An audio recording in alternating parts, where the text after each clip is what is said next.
What is up, everybody? Joe Quills here with you with another edition of Philly Guy Speaks, a Thursday edition, as we get closer to the weekend. For those that have the weekend off, this weekend is a work weekend for me, but we're going to have some fun nonetheless here. Sorry for the lateness tonight. I got a little sidetracked there. I was watching somebody's Twitch stream, and the next thing I knew, it was like 11:03, 10:03, 10:04. I was like, oops, because I had to use the potty because, like they said in the show, like they said, Howie Mandel once said, "It's my potty, and I'll cry if I want to."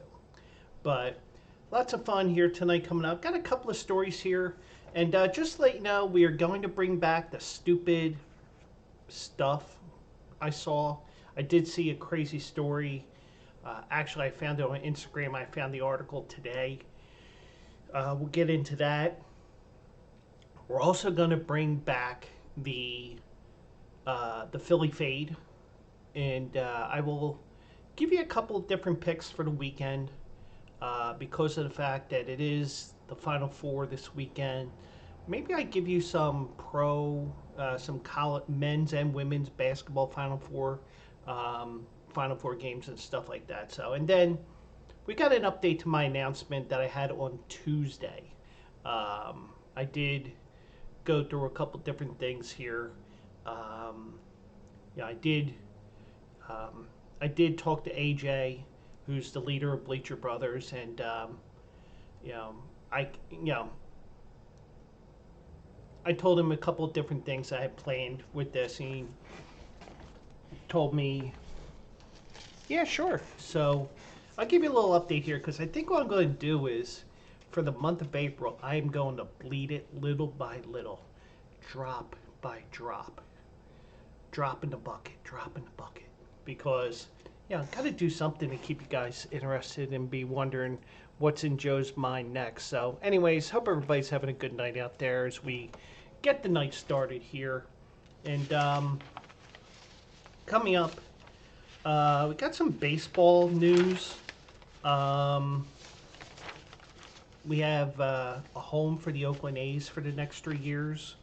Um, my suggestion to Major League Baseball that they need to have promotion and relegation. I'll tell you why. Could Bob Baffert be running in the Kentucky Derby this year after all? We'll get into that. The stupid stuff I saw and more. So I think there was one more story I wanted to mention here, but um,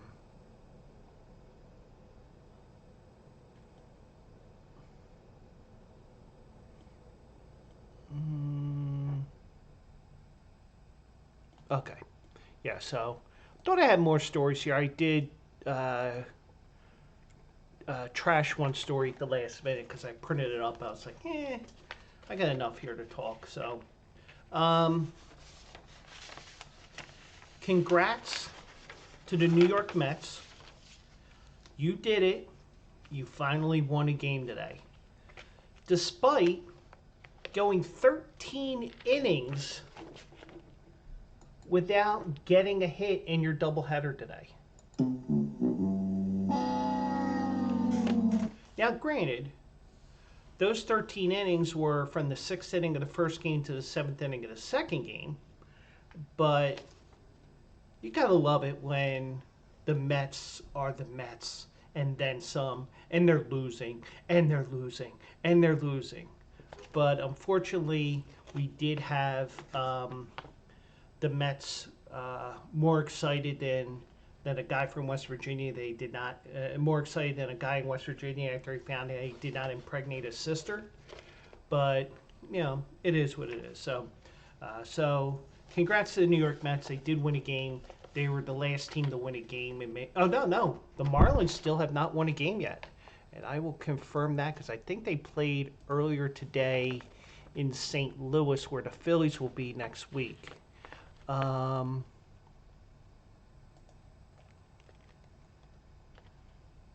Yes, the Marlins are now 0-8.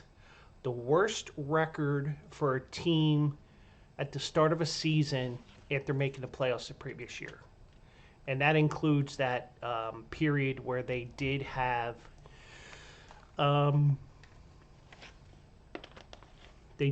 start where they did start out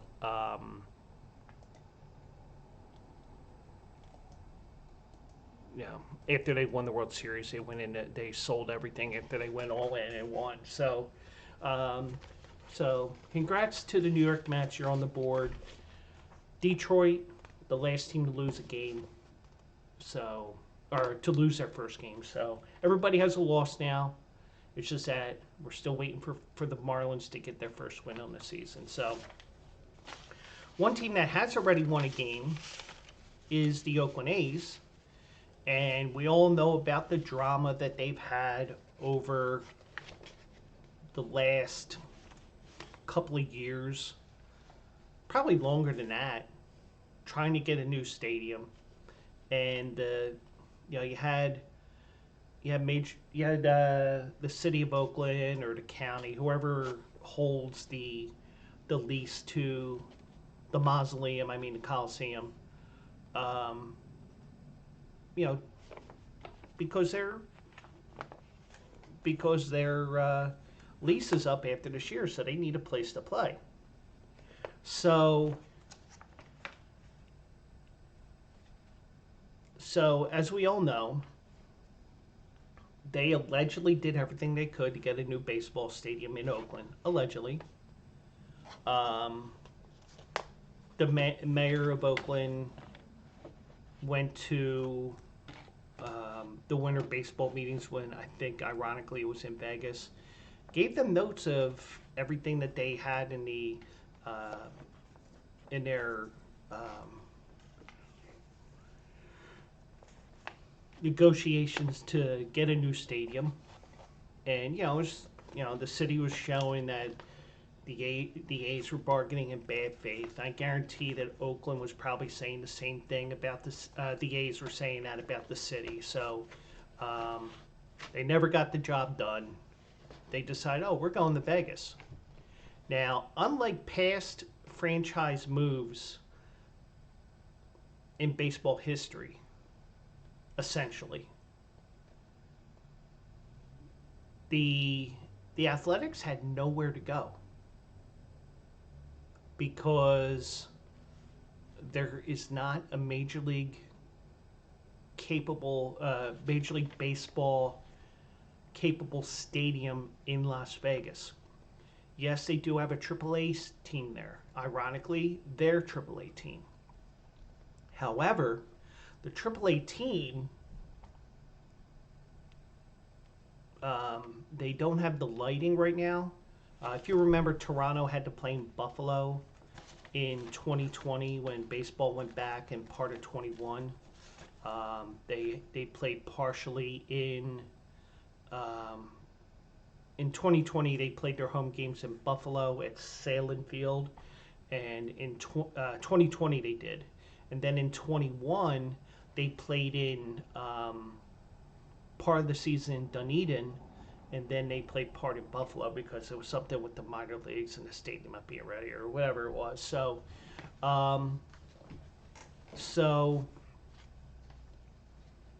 Major League Baseball, but what Major League Baseball helped to make the Buffalo Stadium more up to Major League Baseball standards, despite the fact that there were like a 10,000-15,000 seat stadium. The stadium that's in Vegas, the reason why they're just not playing at the AAA park and sharing that park with their AAA team is because of the fact that their AAA team, their AAA team stadium, which is only a couple of years old, is not up to Major League standards. They can't expand on the stadium in terms of seating, and so they were saying, well, we're going to go either to Sacramento or we're going to go to Salt Lake City. Now,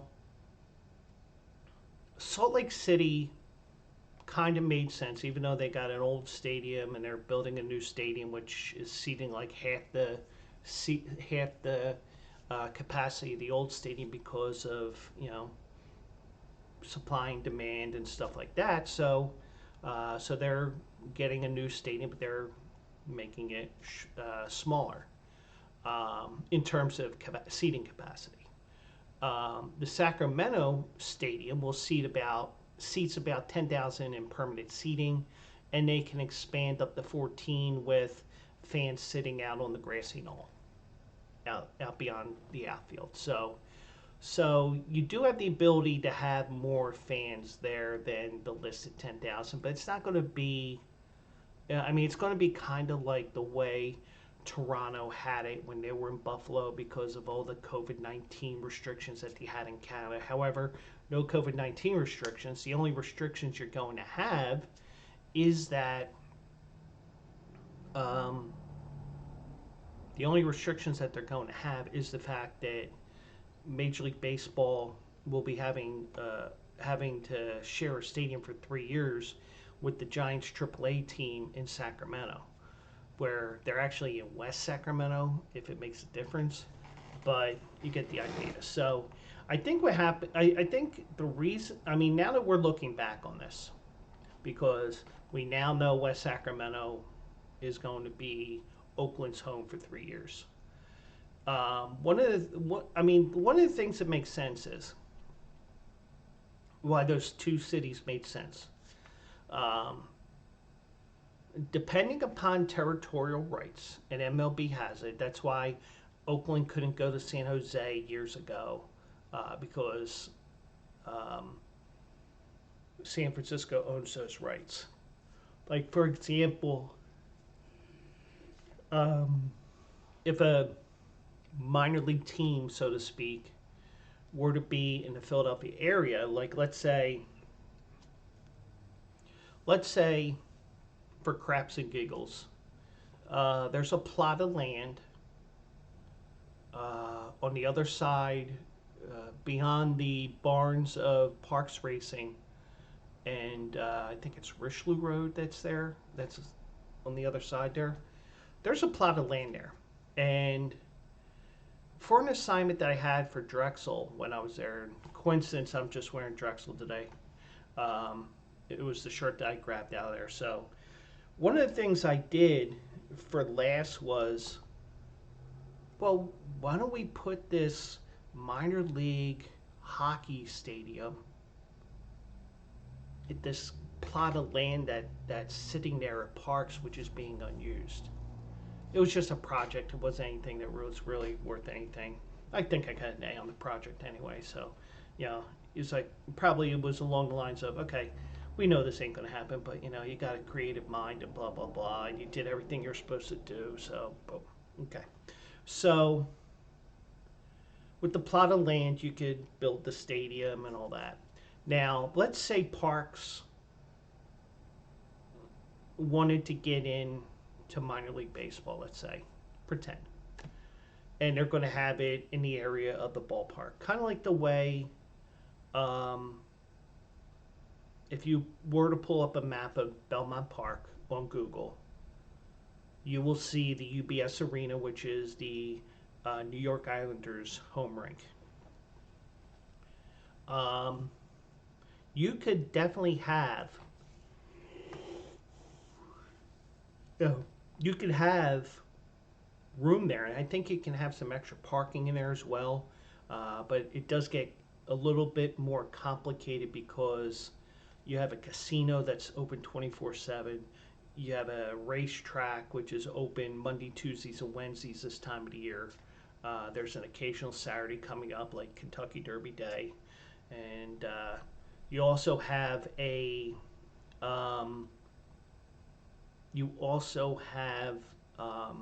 different things that happen throughout the year. But they don't have like the Pennsylvania State Fair anymore or anything like that. But you do have special days like, oh, we have such and such in concert here, and the concert hall only holds about 1,500 to 2,000 seats. So it's a nice quaint theater. The Excite Center, that's a nice theater, and you got a lot of space for people casino wise as well. But um, but you know, you do have the stadium, and you got to worry about that. So, but in the case, but in order for parks to own a baseball team on their plot of land, it would have to be an independent stadium, independent league team, because they're creating a team on the park's land. That land, and however many miles it goes out, that's considered Philly's territorial rights, and every team has their territorial rights within the United States and Canada. I mean, Toronto pretty much has territorial rights all around the country in Canada, but I think if another team moved to Toronto, another team moved to Montreal, for example, or you put a new stadium in Vancouver, uh, you know, there isn't going to be a stadium in Vancouver, but I'm just saying because you kind of want a second team in the Pacific Northwest. That's why I think Portland would be a perfect West Coast team for Team 32, because of the fact that instead of just having to get on a plane and flying 4 hours south, or 3 hours south, 4 hours to the southeast within your division, you can actually go from Seattle to Portland, which is only about an hour flight.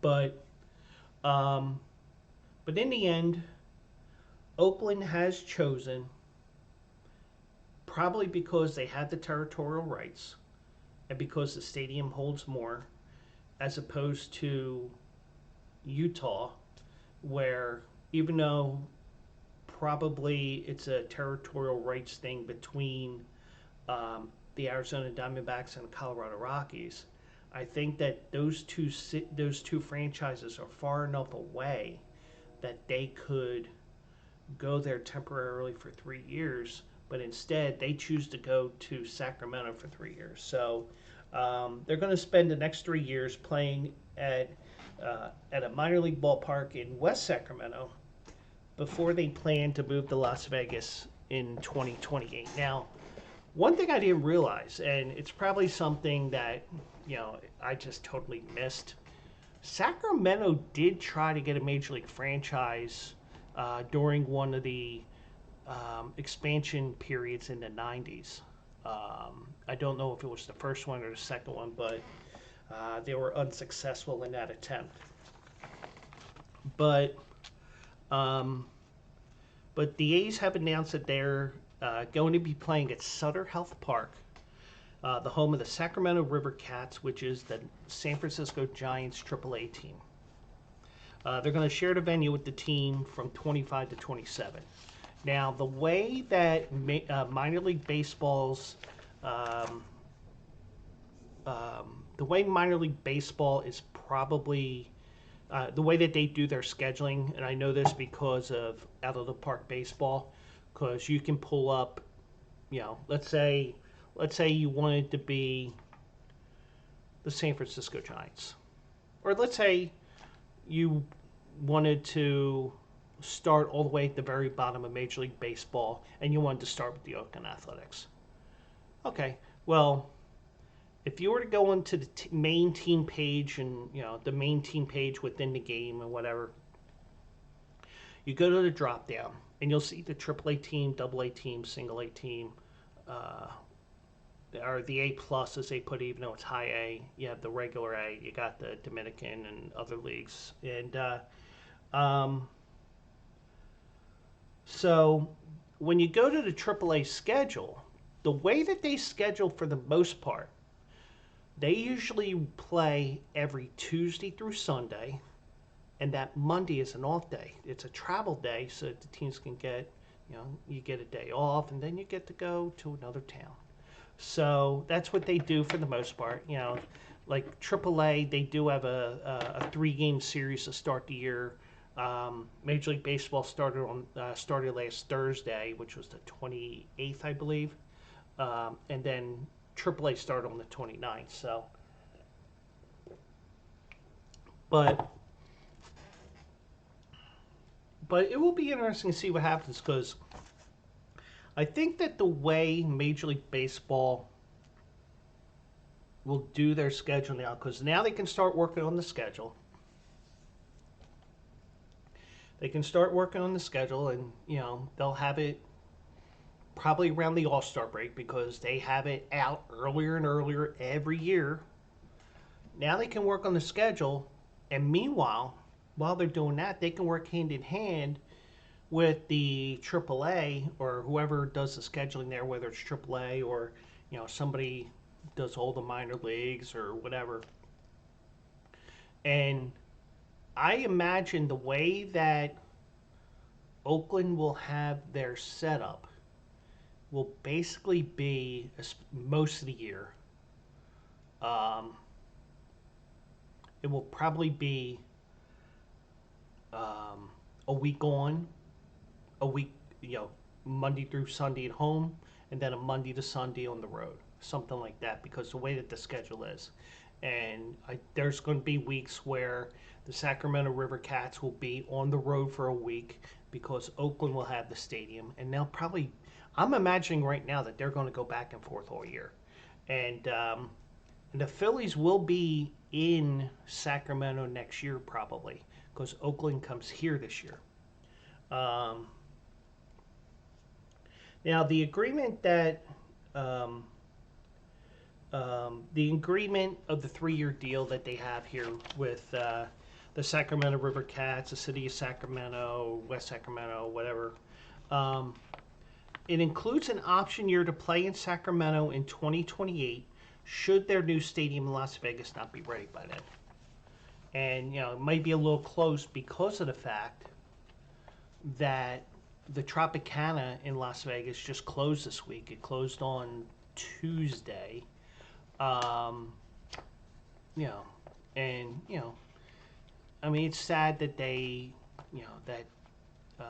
that you have people losing jobs. And I mean, I didn't really look into the story to see if it was just like, okay, well, you're just getting a severance package, here's your money, get out, or, do they get to go work at another casino within that company's brand? I didn't look into that, but one thing that they do have, I mean, because you have so many casinos out there, you could probably just, and you did have time to do it. I mean, it wasn't like out of the clear blue, get out. I mean, this was rumored for months, and I think that the casino was rumored to be closing for years. And it wasn't that bad of a casino. I just never really stayed there because it wasn't a Harrah's/Caesars casino, and it wasn't a MGM brand casino. So, I mean, it's a Bally's casino. But the thing is, I usually, for the most part, frequent the MGMs or the Harrah's because those two corporate entities are the cards that I have. So it's nothing against the little guys, so to speak, or the corporate entities that I don't have a card for. It just got to the point where you knew that the casino was closing, and I'm only out in Vegas 2 or 3 times a year. My next trip probably won't be until September because I was a little late with the getting things planned. I saw like the flights, and I don't. The reason why I don't. The reason why is because I just don't want to fly. I don't want to fly with a layover in another city. It's nice to have a layover in Nashville on Southwest or St. Louis, but I just want to be off to my destination. So, but they're going to go to Sacramento. It's going to end a 56-year run for the Athletics in Oakland. They moved from Kansas City in 1968. They won 4 World Series there in Oakland. Owner Josh Fisher did have a statement. We explored several locations for a temporary home, including the Oakland Coliseum. We knew Oakland wasn't going to end up with the team for another 3 years. Personally, I'm shocked that the mayor of Oakland or the whatever entity that holds that lease. I'm surprised that they didn't say, well, you're bargaining in bad faith. We're the landlord. We're kicking you out. It's the same as, the landlord here in my apartment could say, well, guess what, Joe? You did, you've been playing music too loud from 8 a.m. to 2 a.m. You've been doing this, you've been doing that, you've been cursing all the time. You're playing your TV loud, blah, blah, blah. I mean, things I don't do. Like, like I told you many times, I may play my podcast a little loud once in a while, but I think it's more, not realizing that if I don't have my podcast on, it's not drowning out the ESPN alert, and I'm down the hall at the laundry room, and the next thing you know, I hear da da da da da da, the ESPN thing. So, but I mean I can understand it. My speakers, even though they're small, they are very powerful for as small as they are. But they could have evicted them and said, hey, you're violating this, this, and this. Go on. But the problem is, I'm sure Major League Baseball is saying, hey, let them finish this lease and we'll just do whatever. But in the end, they end up going to Sacramento. And Josh Fisher said we explored several locations for a temporary home. Even with the long-standing relationship and good intentions on all sides in the negotiations with Oakland, BS, the conditions to achieve an agreement seemed out of reach. We understand the disappointment this news brings our fans as this season marks our final one in Oakland. Throughout this season, we will honor and celebrate our time in Oakland, and we'll share additional details soon. Well, basically, they're going to have this celebration of Oakland, and nobody's going to be there. I mean, they filled the parking lot, and nobody went into the game. Now, I don't know who gets the money in the parking lot, but whatever. And by the way, I had my high school graduating class. We're close knit, and I even mentioned the story, the derivation, or why my Twitter handle, Twitch handle, all those other things, why it is Joe Quills. It goes back to my freshman year in high school, freshman algebra. But we used to have a tailgate every year at the ballpark. We used to tailgate and not go to the games. At first it was go to the games, and then the Phillies got bad. We said, the game. But we're going to be tailgating at the ballpark, and I don't drink, but I'll still be tailgating, talking with my friends, and upselling the fact that not only my podcasting and streaming, I got these new projects that are coming up for me with Bleacher Brothers, and little by little I'm going to be teasing you guys with new things. So, but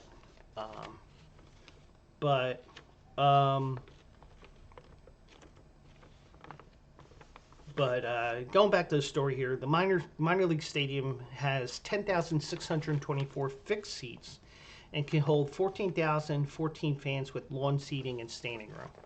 Might even fit more in the lawn seating. Yeah, I mean, if you get enough tiny people, but I don't mean tiny as in that tall. I mean tiny as in thin. But Sacramento Kings owner Vivek Randive, hope I pronounced that right. I know I pronounced Vivek right. So let's just say Vivek. Vivek said, I'm thrilled to welcome the A's to Sutter Health Park, where players and fans alike can enjoy a world-class baseball experience and create unforgettable memories. Today marks the next chapter of professional sports in Sacramento. The passion of our fans is second to none, and this is an incredible opportunity to showcase some of the most dynamic and brilliant, vibrant markets in the country. Commissioner Manfred thanked the Kings and leaders in the Sacramento area for getting an agreement done, because now some people can actually do their jobs and start creating that schedule. And I'll say one thing. if you really think about it. Even though when I was watching the LFG show on YouTube today, which is part of the Tony Bruno Sports Network, the one thing I will tell you that they did bring up a good point that field is going to get torn up because you're going to have 81 A's games and you're going to have, I believe it's 74 River Cats games. And then you might have playoffs for the River Cats, and that should be interesting if it falls on a week where Oakland has a home game. So I imagine they may even do a double down game where, okay, well, the A's are going to play at 7, but because this playoff game, we need to get this game in, we're going to have this game at 1 o'clock. And hope to God you don't get rain, which, in September and October you shouldn't get rain. But the way they do the playoffs in AAA is different because it's, it's one game. It's a 1-game divisional, 1-game AAA league championship, Pacific Coast League and International League, and then the winners play for the championship. I think they play them all at a neutral site, but don't quote me on that because I'm a little unclear on the minor league stuff, and I'm trying to create on Out of the Ballpark 25.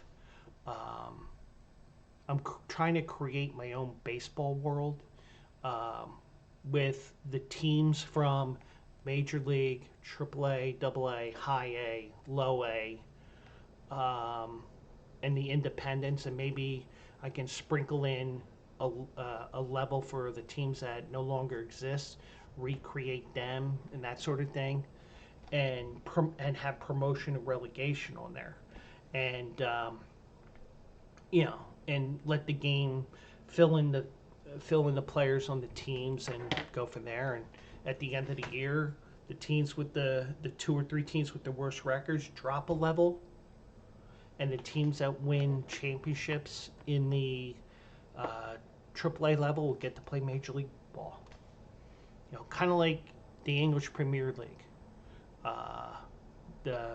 And other countries around the world, because we use the farm system setup as opposed to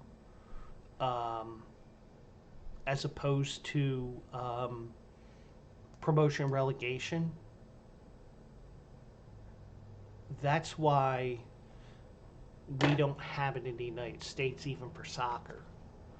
And I would love to see promotion relegation, especially in baseball, because you have these teams that are tanking, and the solution to everything isn't promotion relegation. It's, let's have a draft lottery.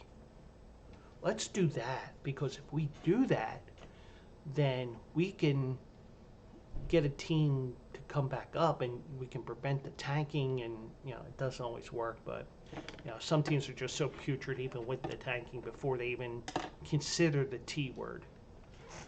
But you have all this, and that's what I'm trying to do. And if I can get because the way that the game is, it doesn't allow me to set this up exactly the way I want. But if I can figure out some things and merge leagues and create my own leagues and stuff like that, I can probably do it. It's just a real pain right now with everything. But Oakland will be going to Sacramento. And from what I saw today, I thought I shared it, but I guess not, because I'm also looking for another article here. I might just have to Google the name here, because the article that I found for later on for the stupid stuff I saw segment, I might even, let me just check one thing here as I'm talking here. And I know this is great.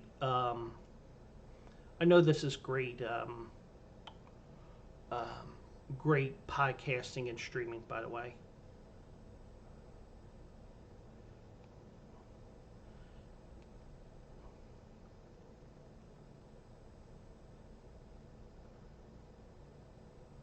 And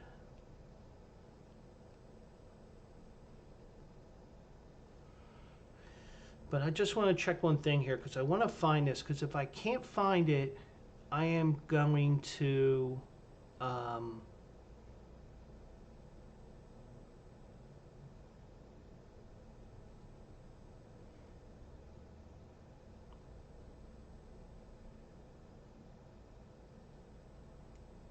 just want to see one thing here.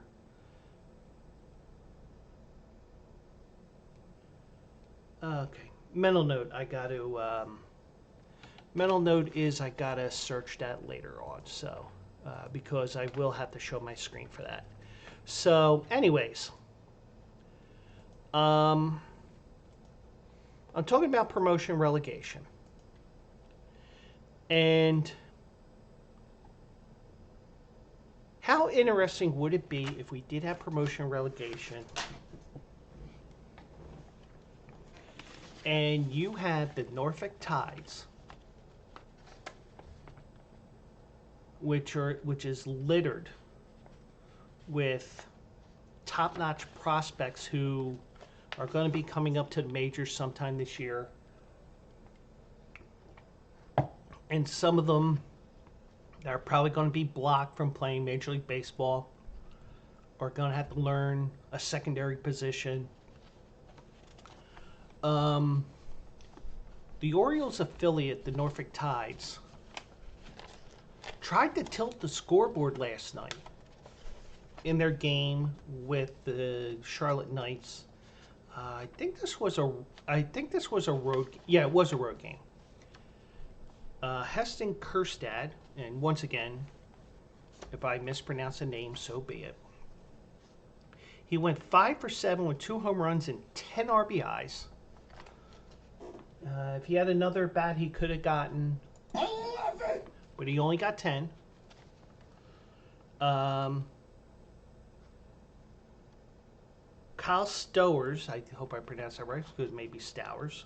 He had 3 homers, 4 hits, and 7 RBIs for the Orioles AAA affiliate. And number 1 overall overall prospect, that is, Jackson Holliday, had 4 hits against the Chicago White Sox farm team. Norfolk set records for runs, hits, and home runs. 29 hits, 8 home runs.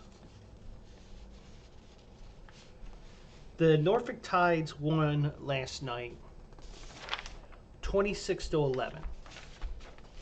And one of my friends, Jen Brown, on Facebook, she said, "Can you imagine scoring 11 runs and losing by that?" Trust me, I've played a lot of softball games where we lost 50-3, or it just seemed like that, but you get the idea. Kjerstad's batting .583 so far, 14 for 24, 4 homers, 18 RBIs in 5 games. Stowers is hitting .400, 10 for 25, 5 homers, 14 RBIs. Holliday, who is the son of 7-time All-Star Matt Holliday, who still hasn't touched home plate. All right, it's a joke, okay? He didn't touch home plate, but, once the umpire says he did, it's over. But he's hitting .400, 10 for 25 with 2 homers, 8 RBIs with the Tides, who were 4-1 after last night's win.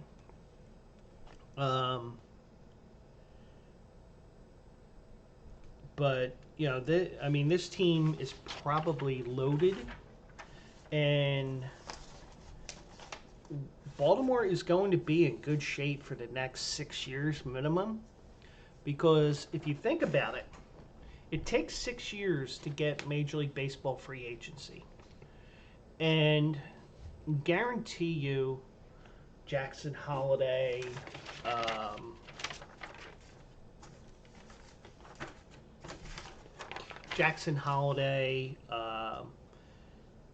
Heston Kjerstad,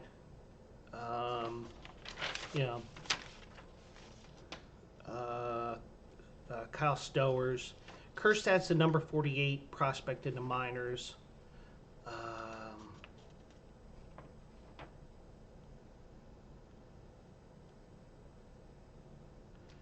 Stowers is a 26-year-old outfielder selected in the second round 2019. Holliday was the number 1 pick a couple years ago. they may all be coming up soon, but you kind of don't want to bring them up too soon because you see these numbers. It's like, oh my God, he's hitting 583. Yeah, you're going to have weird looking averages that is not going to stand out for another after 2 more weeks, let alone an entire season. But you start if you keep those impressive numbers, you may just have a team that a AAA team that may be so good that they destroy all the competition. But the only problem is, I think Jackson Holiday is definitely going to be up soon. I imagine Kerstad will be up soon, if I'm pronouncing his name right. You're going to have guys coming up over the next couple of months. And, some people, I probably would have said this if I didn't say it already. Holiday, some people were saying they should have been on the Major League roster at the start of the year. But Major League Baseball kind of fixed this, but you can still work around it if you really wanted to. Major League Baseball likes to stash their top prospects in the minor leagues for about a month or two, just so that when they come up to the majors, they know that there's a 95 to 100% chance that this star player is never going to play in the minors again unless it's a rehab assignment when they're about to come off the disabled list. We know that. And the Major League Baseball service time, that's going to keep, that determines your time in the majors. So you do have an opportunity to move back that 6-year window to another season because he didn't get a full 6 years or he didn't get enough of that partial year to start arbitration, because that's even the bigger thing, arbitration, because you want to try to avoid that as much as possible, because of the fact if you do that, you do have an opportunity to have them play around the major league minimum unless you give them some of the contracts that these new kids are getting where you get like 8 for 96, where years 6, 7, and 8 are like $20 million, making stuff up, but you get the idea. But years 1 through 4 are league minimum, 3, 5, 8, whatever. I'm making numbers up, but you get the idea. But you want to, what they will do is if they are sure that they're going to make it in the majors, and it's a sure thing, they will buy out their arbitration years as soon as possible. I mean, it goes all the way back to Evan Longoria. When he came up to the majors in 2008, I think that was his rookie year, he had been in the majors about 3 weeks at that. He got like an 8-year deal from Tampa, and Tampa, because they are a cost-effective team, they were able to buy out his arbitration years and then have him play for the team and have him part of several playoff runs under Joe Maddon. Now, for every Evan Longoria or insert another name here, there's the case of Scott Kingery, who I don't know who the guy was that was in charge. I know it was post Ruben Amaro, but whoever it was, I think it was the guy that brought the analytics to Philly. I can't think of his name, nor do I care. He gave Scott Kingery a huge contract. Huge in the fact of where he was in just getting to the majors. Well, he's floundered for years at AAA, not being able to get to the majors. I think he was in the majors a year or two ago for like the last couple of weeks of the season because he was needed up here. But other than that, he, for every success story, like in Evan Longoria, you got a Scott Kingery where it's just a money pit where you're paying him all this money just to play at AAA. So you have to be careful. You have to know it's the right move, and you got to just make sure you're doing the right decision here. So, but and I know promotion relegation is never going to happen, but that team's probably so loaded despite being so young that they could probably do some damage in Major League Baseball. Now, what would be damage? I'm not going to say that they're going to win a division, but I wouldn't be surprised if they won 70 games. And I think a AAA team coming to the home team going to the majors intact like that will probably win 70 games. 70 and 92 for a bunch of young guys probably wouldn't be that bad, considering that a lot of them would be playing a level over their heads. And some guys would flourish, some guys would not. But you get the idea here, but hopefully you get the idea. But you do have a team that is really loaded in the farm system. They're loaded at the major league level, and I think I picked Baltimore to win the World Series. I don't even know where that sheet of paper went. Probably lost it. But guarantee you that Baltimore is going to be a team to contend with in the American League for years to come. For at least 6 or 7, I would think, depending on those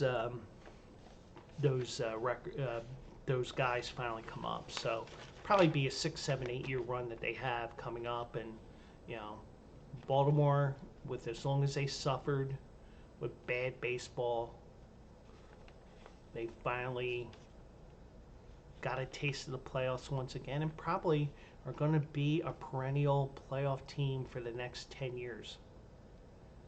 And I think I did pick them to win the World Series this year. Don't be surprised if they do.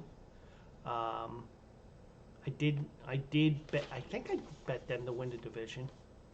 The only reason why I say I think is because the only ones I know that I picked was Pittsburgh, because they were plus 1,200 to win the NL Central, and Detroit was plus 4 something, I believe. I only put $10 on there, but it was just like, I don't want to have all this money sitting there for 6 months and I can't do anything because these tickets won't cash until the season's over. But we'll be seeing what happens with Baltimore and this AAA team, and if they can't get those guys up there right away, you're going to see a lot of these 26-11 type games, because their minors are just as good as their AAA team. So now, I also said cashing tickets, and congratulations if you had Muth in the Arkansas Derby last weekend. And by the way, we are going to have a we're going to have a 3-way weekend. And you know me, I love a 3-way. This weekend is the last major weekend for the Kentucky Derby Preps. And yes, also the Kentucky Oaks, but I haven't really been keeping up on that. I'm going to be working on that over the next week or two, because of the fact that the Kentucky Oaks is the day before, and I do want to do like even if it's just a video on YouTube or whatever, I do want to present something where I'll say, hey, here's the 14 horses. This is other things. That's something that will be coming up as well. And I apologize for that noise. I got the windows open because, like I said, it is so damn hot in this apartment. But I said about cashing tickets.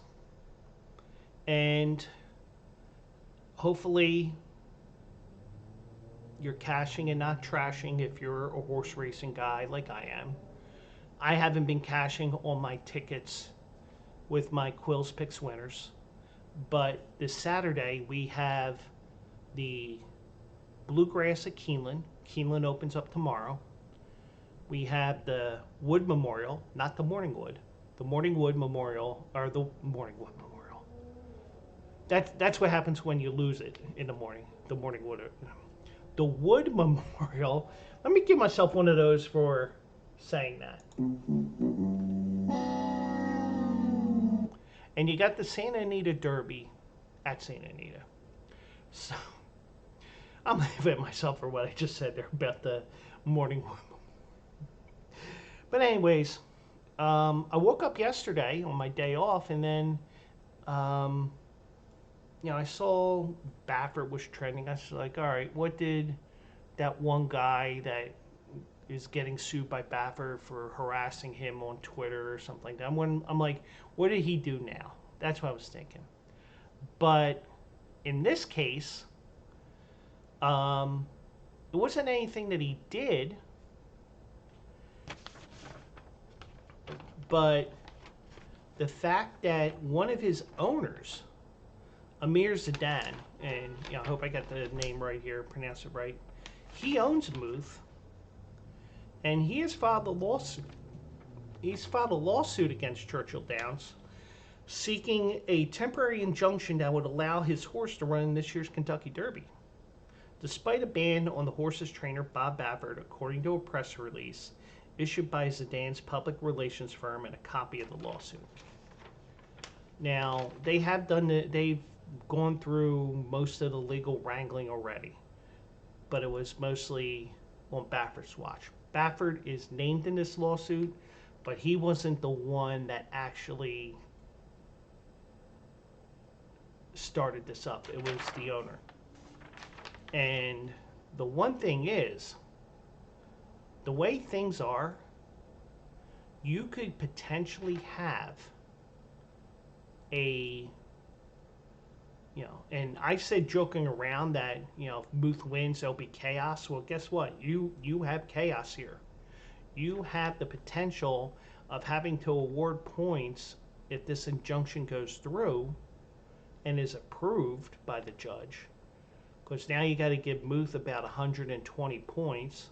You got to give other Baffert horses a choice. And then, Baffert wasn't running his full slate of horses because, it's like, all right, well, we'll just get him ready for the Preakness, like he did last year with National Treasure.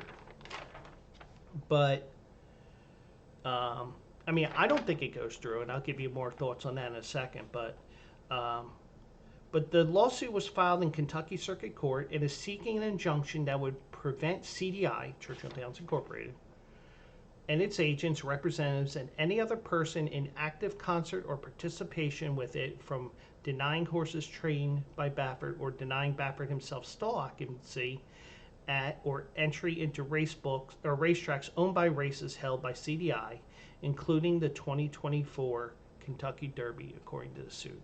So he's basically through the owner. And who knows, maybe this was planned all along. It's like, well, if our horses get one of these 100-point races, let's throw this lawsuit in. Let's time it perfectly so that, the injunction comes in and then they try to get it overturned. They can't get overturned. And, oh, by the way, now you got to figure out the points and all this and make their life a total hell.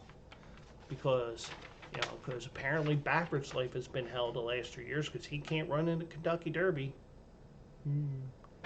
But now the judge that is in the case, Jennifer Bryant Wilcox, has scheduled a hearing on the motion for the preliminary injunction for Monday.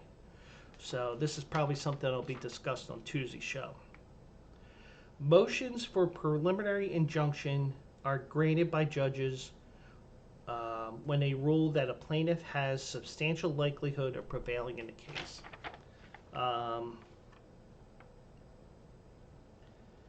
But truthfully, I don't think that Baffert can win this.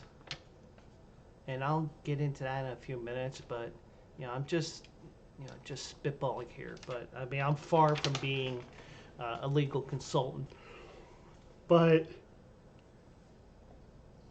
now, if you remember, just to give you a background for those that may not know what happened. Baffert was banned through the 2023 Derby by Churchill Downs shortly after Medina Spirit, a horse that was ironically owned by Zidane, tested positive for a regulated medication following the Colts win the Kentucky Derby in 2021. Now, the problem is, in the state of California, that cream that they used, which was a cream because the horse had a rash on his leg or something like that, it was okay to use in California. It was not okay to be used in Kentucky, partially because the Kentucky Derby races and 3-year-old stakes races and most stakes races these days do not have any drugs. The horses have to be drug free, so you can't use what's called Lasix, which keeps the horses from bleeding in most cases. And other drugs that you will see in the system. They got to be totally drug free. And the way that a lot of these trainers do things, every trainer, everything has a cycle in your system. It metabolizes for a certain amount of time. And the one thing I will tell you is, just, not being a scientist or anything like this, but just using a little bit of logic. I would imagine no two human beings have the same type of metabolism, and the same would be the case with horses. I guarantee you that there's one horse where if the cycle is 21 days for a certain drug to be in your system, I guarantee you if you tested a horse at 19 days, some of those horses would have it out of their system already, and some probably would not have it out of their system after 25 or 26. It's just logic. It's not saying, Baffert's a druggie, he's whatever you want to say. I'm not saying that. I'm trying to keep it as neutral as possible, even though Baffert did have 5 positive tests with his horses in a 12-month period, and most of them were on the big days. So it wasn't like it was a random Thursday at Santa Anita Park that one of his horses came up positive. But then again, a lot of people will tell you that the California Racing Board or whoever it is, they look away from it because, oh, we can't, we got to sweep it under the rug because it's Bob, And that may be the case, I don't know. But either way,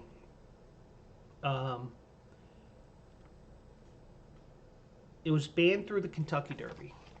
Now, the one thing I thought Baffert would do, but he didn't do it, was as soon as the Derby day was over, he brings his horses in. It's like, okay, my suspension is over. I want stall space. And now, granted, he probably would have had to go to one of the many training facilities in Kentucky because I guarantee you, with Churchill Downs, I guarantee you that they probably had full stall capacity.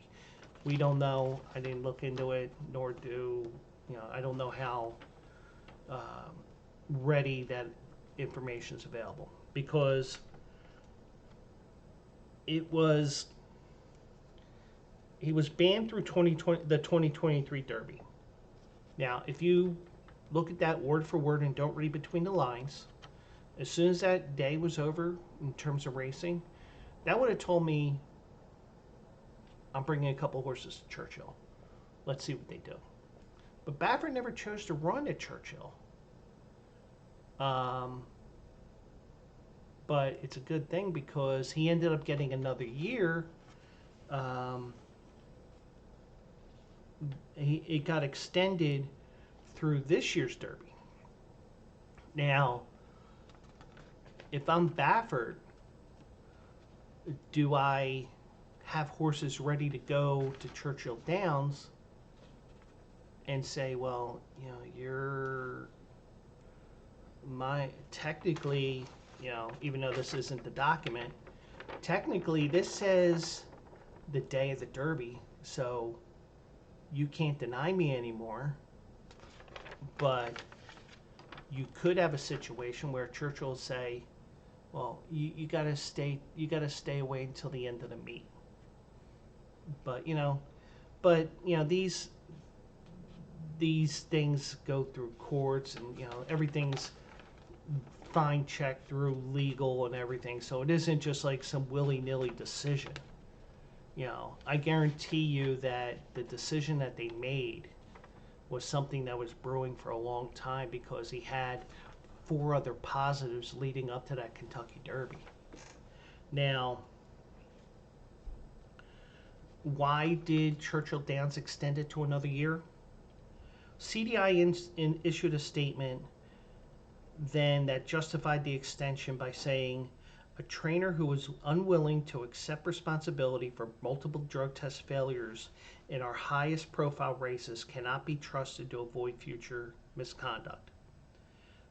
Several weeks prior to the ban being extended, Baffert had said in a televised interview, and that was in the lead up to the Belmont Stakes, the coverage that was on Fox.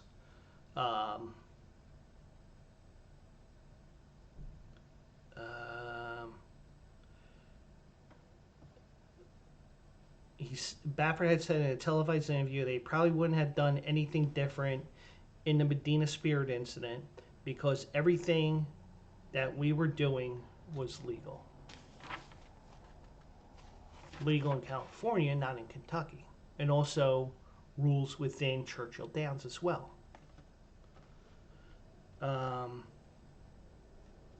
Because remember, every state has their own set of rules. They are trying to get a uniform rules with HISA and all that. But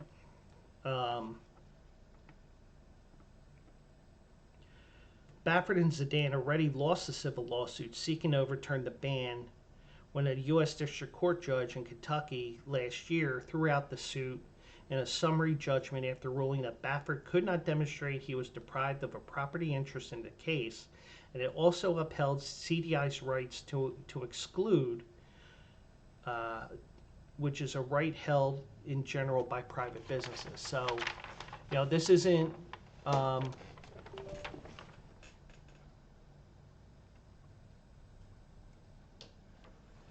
this isn't union labor or anything like this. These are technically all contractors if you think about it, and and it happens all the time. Like I know,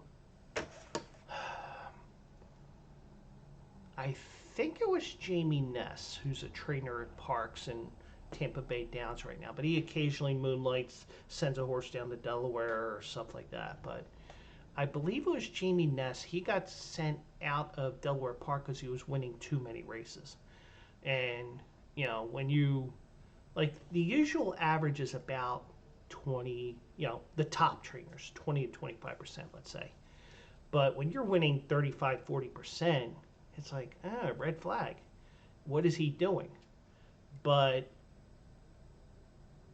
you don't have the, you know, because some trainers don't win at all, and you wonder what they're taking to the track, you know, because maybe their horses are old and broken down or whatever. But the worst part is, if you have a horse where you don't, that is hurt, but it isn't obvious. You know, a horse, you know, other than a limp, let's say, or, you know, like a stride that doesn't seem right, you know, it isn't like if I was living with somebody here, I was like, man, my ankle hurts, or my knee hurts, you know, or, you know, what, you know, I don't know what I did, blah, blah, blah. Let me ice it down. Let me get some Tylenol. Let me do this. Let me do that. A horse, other than a limp or, just wondering, you know, you have to figure it out for the horse. Whereas, as a human being, you can say, man, my back hurts. Man, this hurts. Man, that hurts. Something like that. But horses can't tell us verbally, but you can tell by different things, and that's what trainers are supposed to do besides get your horses ready for races. But now the current lawsuit alleges that the extension of the ban has no basis in law or in fact. And it casts blame on the personal animus towards Baffert by CDI's chief executive, Bill Carstanjen. The suit says that CDI has no basis for extending the ban because the 2021 agreement signed by all trainers with Derby entrants expired when Baffert's horses left the ground after the Derby that year. In addition, the lawsuit argues the racetracks no longer have the authority over horse racing integrity and safety issues due to the advent and jurisdiction of the Horse Racing Integrity and Safety Act, which took over a number of regulatory issues from states as of midsummer last year. Now, the only thing that you can argue in their favor, even though we have the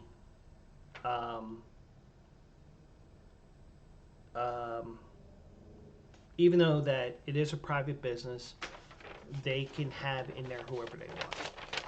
If I go to that new restaurant up the street there, and I let out a gigantic fart or burp, or I say, "Hey, you're an asshole," that, something like that. And by the way, 11:18 first curse of the night.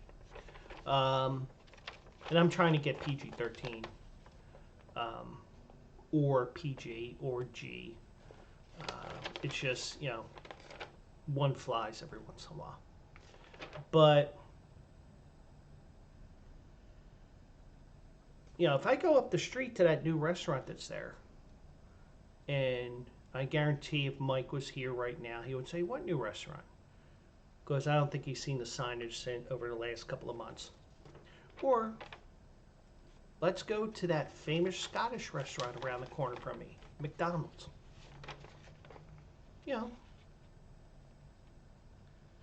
I have an argument with the cashier because I ordered a triple cheeseburger and she gave me a double, and I said, "No, I ordered a triple. You put it in wrong." And we get into an argument. The management at that store, at that McDonald's, can say, "You're not welcome here anymore. Do not come back." They have that right.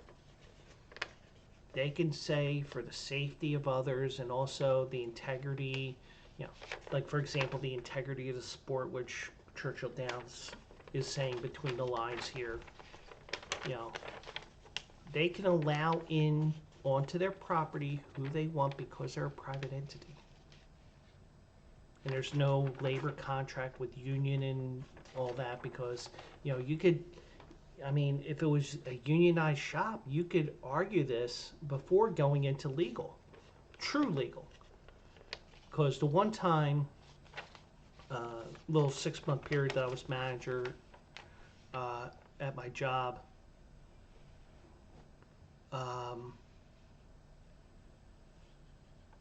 I had a person that was saying, I want legal. And I think I talked to the manager I reported to when I was a manager. I was like, and the girl was a nutcase anyway, but I'm like, she's saying she wants legal. What the heck is legal? Because I'm thinking, why does she want to bring a lawyer in? But with, and also this also was before I went through the sports management program at Drexel, and you learn the sports side of union versus um, management. Oh, management union in this case would be, or legal in this case would be union representation.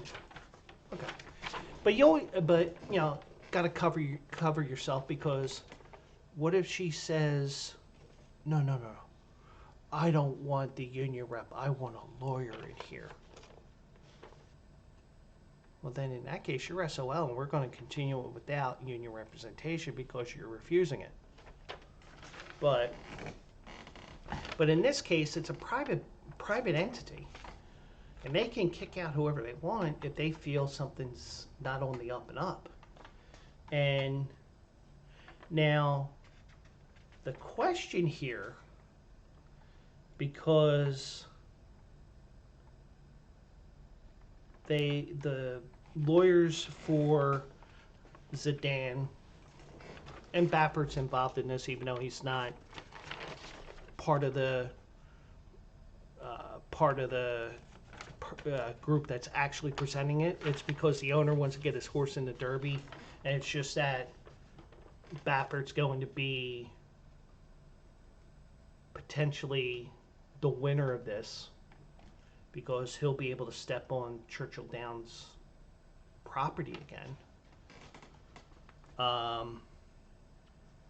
They do have in writing, and that's something that's key, because you can go in there and say, you see this?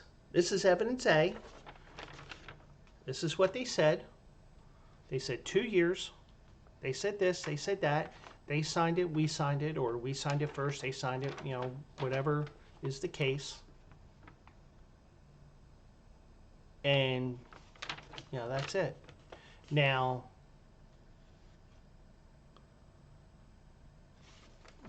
but the thing is, they do have a right to say that, okay, well, you're doing this, this, and that. You prove that you haven't done anything. You haven't changed in your attitude, and your attitude's probably even worse. We're giving you another year. Well, was that in writing? Because if it was just, oh, we're just extending it. It's kind of like, let's say one of my coworkers got 3 days for dropping an F-bomb on a call. Okay. Now, I got a way that, are you sure they didn't say duck, D-U-C-K, like it'll come up on a call, comes up on your phone when it autocorrects the F word to duck. You could have that, but if there's nothing in writing, because if you have the agreement of the suspension in your hands, well, what's the new one? Like, for example, one thing that we can go after union-wise all the time is, okay, you didn't give me anything in writing. Where's the stuff in writing here? You didn't give me anything in writing that says I get another year. Now, the thing is, the fact you did it for post-2021 Kentucky Derby through 2023 Derby, which was actually to the end of the meet, you can definitely say, well, there's nothing in writing here. You can't just say that you're suspending me another year. If you got it in writing, now, if it's in writing, and we don't know, at least I didn't see anything in this article, if Baffert and Zidane and his lawyers or whoever, if there wasn't anything in writing that says another year, then I would think Baffert might have Muth in the Derby, where Muth may be the second or third choice in the Derby. Or you could potentially, because it's a fascinating case, because it's, well, we have this in writing, but the question is this extension in writing? Because if it's not in writing, you already gave us one thing in writing. You don't have the second thing in writing, so where's the legal ground on this? Now, granted, you're talking about private business here, but the problem is, and this is something that's key in union bargaining and union grievances and stuff like that, if there's precedent set, which I will say there is, you can conceivably say, hey, I mean, the judge could say, well, you gave them documentation of the suspension. You did not give documentation for the second one. You have to allow them in. Because it's a matter of, is there documentation versus private property? Because Churchill can kick anybody out if they wanted to. If I was a trainer, they could kick me out if I ran 50 races and I won 30. You'd be like, what's this clown doing? He's won 30 out of 50. He's winning at a 60% clip. Something ain't right. Best thing to do, just kick him out, kick him off the grounds, have him go elsewhere. And that happens from time to time.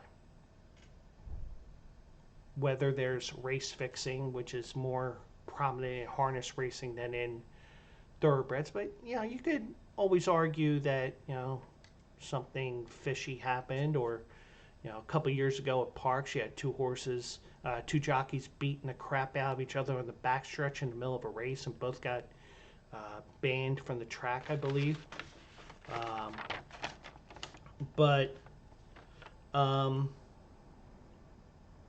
Now the lawsuit argues that racetracks no longer have the authority. Well, I mentioned that.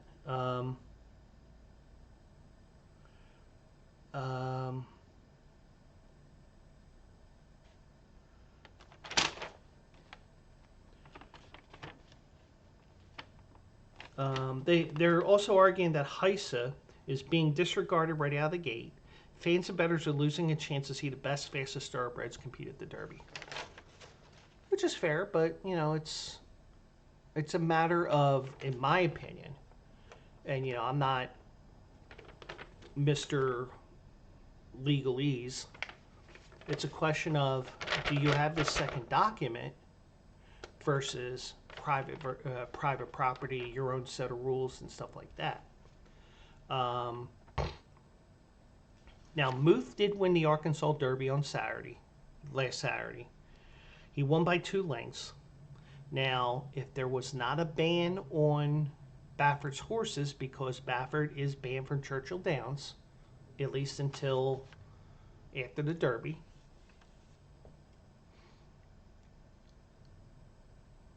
Muth would have earned 100 points. So he would have been at about 110, 120 points, whatever the number is. So he would be guaranteed a Derby spot. Because usually, depending on the year and the horses, and sometimes owners say, well, guess what?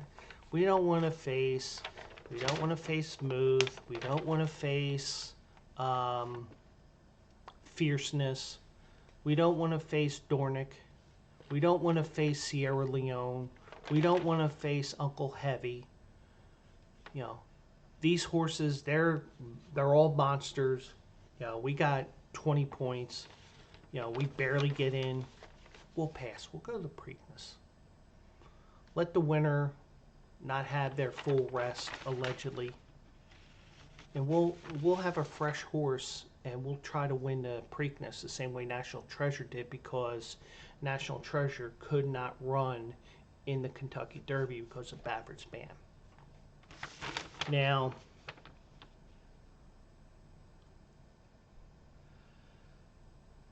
what would be interesting here, and I don't know if this would be a case where, I don't know if this would be a case of whether or not it would be a, I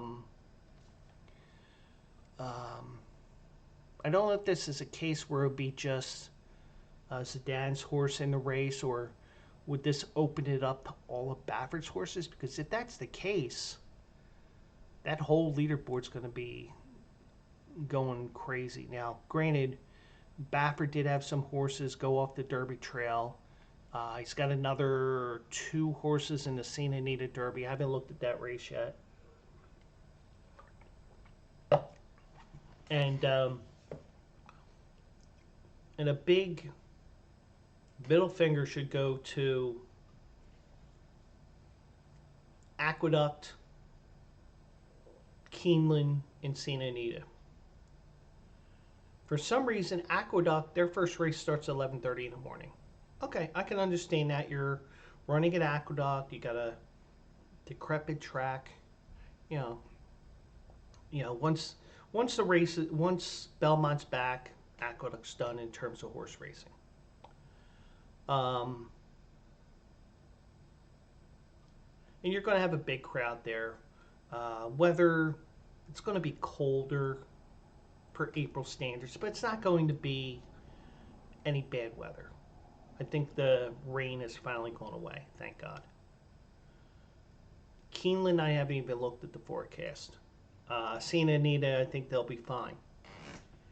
I looked preliminary because Keeneland's past performances for the Bluegrass has been up for a couple of days now.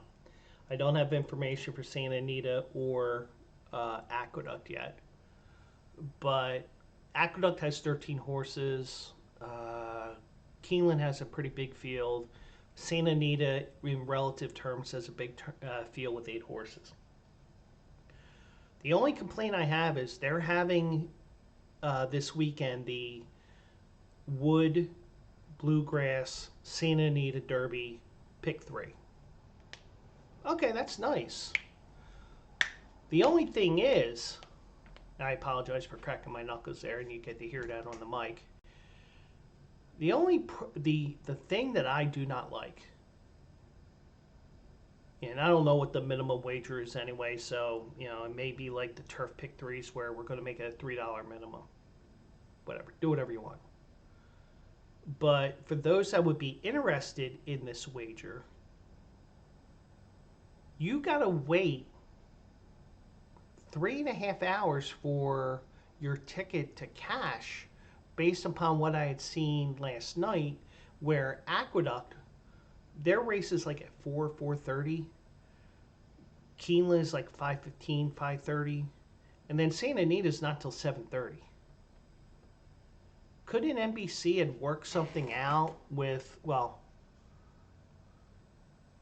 no, they could, well, maybe, but they would have to piggyback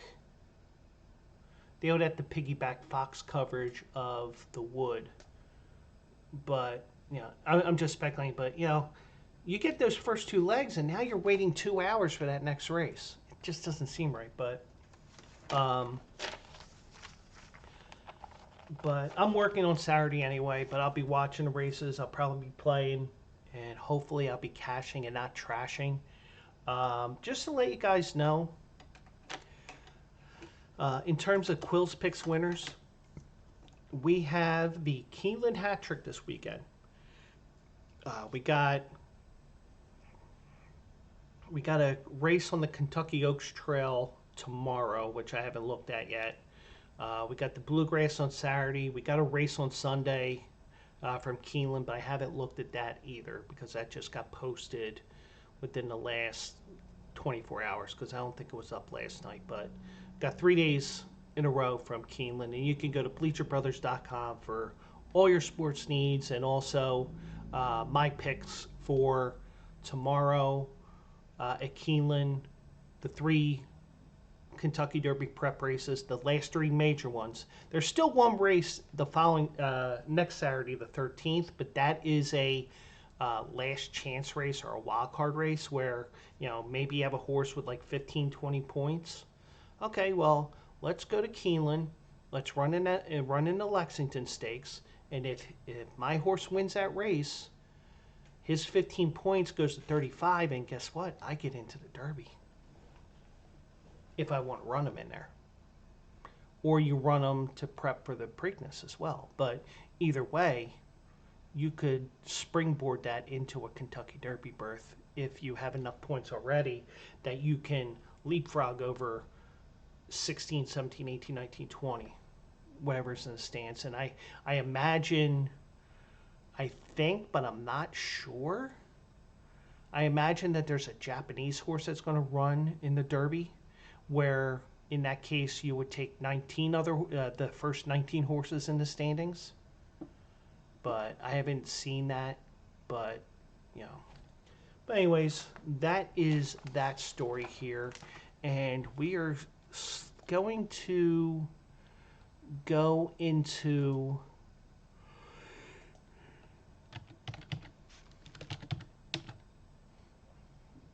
what? We're going to do the stupid stuff that I saw segment. All right, since I cursed already, the stupid shit that I saw. And I actually saw this on not on Facebook. I saw it on Instagram. And somebody shared it, and somebody shared it, or it was already an Insta story, or I turned it into an Insta story.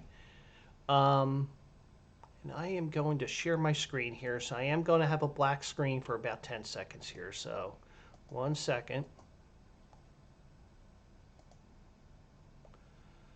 So that is the Henderson police story, and you can read ahead while I mention this story here. So, a newly graduated Henderson police officer was arrested for DUI on Friday night, and this was published on March 23rd, so this occurred on March 22nd. Henderson police said Chasen Bradford, who was a former Major League pitcher, he ended up getting hired by Henderson Police, went through the police academy. He was a probationary police officer and was arrested for misdemeanor DUI in the late evening hours on Friday. According to HPD Chief Holly Chadwick, Bradford was one of 14 officers who graduated from the police academy on that Thursday. He was hired on September 25th, 2023, and the police department said he is no longer employed by the department. Police said the investigation remains open. But there's the post here. And this is the message from Chief of Police Holly Chadwick. And for those that are going to be listening on the podcast after the fact, I'm going to read it. March 23rd, message from Holly Chadwick, Chief of Police. On Thursday, March 21st, 2024, the Henderson Police Department welcomed 14 new members who graduated our police academy. On the evening of March 22nd, one of those officers chose to drink and drive, resulting in their arrest by the Henderson Police Department. This probationary officer was promptly terminated and is no longer a member of the Henderson Police Department. Driving under the influence poses serious risks to our community, and the Henderson Police Department will have zero tolerance for this behavior. No injuries or other vehicles were involved in this incident. However, our valley cannot afford to lose further lives due to the actions of our motorists. This includes members of the Henderson Police Department. When I took office on May 1st, 2023, I promised transparency and assured our police department would remain accountable for our community. As your police chief, I know that I will hold our police department to the highest standards of conduct. It is an honor and privilege to wear our badge, and we will not take it for granted. Chief Holly Chadwick. So, So this guy, now, here's the thing. Most jobs, you do have a probationary period. My job, when I got in there back in 1999, I believe it was a 6-month probationary period where if you did anything wrong, nothing, you know, if you did anything violate code of conduct or anything like that, it was just like, boom, you're gone.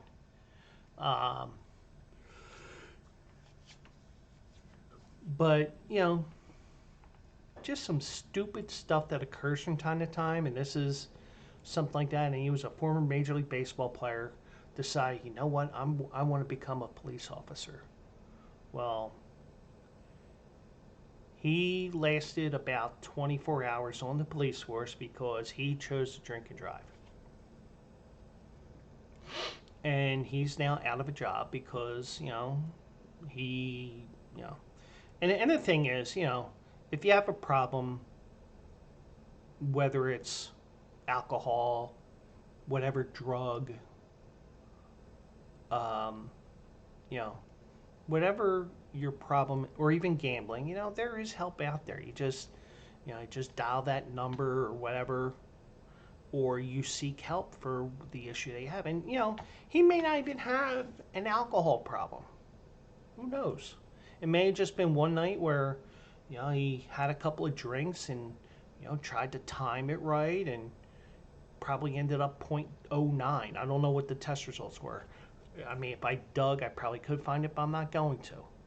But that's the stupid stuff that I find from time to time. And if I remember to put it on here for the stupid stuff I saw, or the stupid shit I saw, as I prefer to call it, I'll probably have to call it stupid stuff. If things were to happen in the near future. But either way, you can just go on your phone. I mean, you could even just call a cab, use Uber, use Lyft, boom, and you're way home. Worry about the car tomorrow. You might have a massive headache in the morning because you're probably hungover, and hopefully you remember your car's there. But, you lost a job because I thought that, I don't even think he thought the rules did not apply to him. I mean, that's just a small article, but, it's, but good on the police commissioner being transparent with everything. And, unfortunately, somebody lost their job because of something stupid and became a topic in the Stupid Shit I Saw segment here on the Philly Guy Speaks and twitch.tv/JoeQuills. So from there, we're going to go into more stupid stuff, but fun stupid stuff. Well, some people may call it stupid. But, ladies and gentlemen, after a hiatus, it is back. It is the Philly Phade. And the way this works is I give you a couple of games that I like over the weekend, and you make the ultimate decision. Do I side with Joe and take whatever team I'm going to pick? Or do I fade him because, Joe's horses aren't coming in? I need to fade him. Well, you can fade me on the horses, but, but I've been really good lately with my wagers. Well, first of all, let me remind you, and I am going to go back here in a second here. Let me go here. Just remind you once again, and once again, I'm going to remind you, you know the whole spiel, know when to say when. I don't have the actual script here, but, like I tell you, always bet within your means. Don't go crazy. Don't be betting tons of money that you don't have. The great things with these sportsbook is if you don't have the money, you can't go into debt. You still have the street books, if you want, if that's what you call them. Where if you don't pay by a certain time, Vinny Boombots breaks both your legs. But the great thing with sportsbook gambling, even though gambling can be addictive to certain people, and I've had quite a few months in a row, weeks, months. I mean, I remember years ago when I was on the Mike Abadir show, I said, between segments, I was like, I would love to talk Kentucky Derby, but I haven't had the money to wager, so I haven't been keeping track. Oh, no problem, blah blah blah. But that's